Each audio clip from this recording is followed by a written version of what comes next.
Bugün bir ilke imza atıyoruz. Tarihi bir adım atıyoruz. Tarihi bir adımı da evet bu bir çok önemli bir projeydi. Ben bunu sosyal sorumluluk olarak nitelendirmiyorum. Bu insani değerlerimizdi.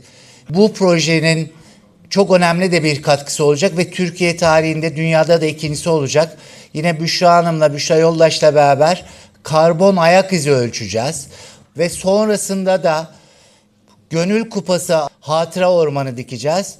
Böylelikle evet geleceğe ışık tutan, geleceğe umut olan bir projeyle beraber geleceği daha iyi hale getirecek yeşil bir dünya bırakmak için de hepimiz adına geleceğimize oksijen olacak, hava olacak, nefes olacak ormanı dikeceğiz.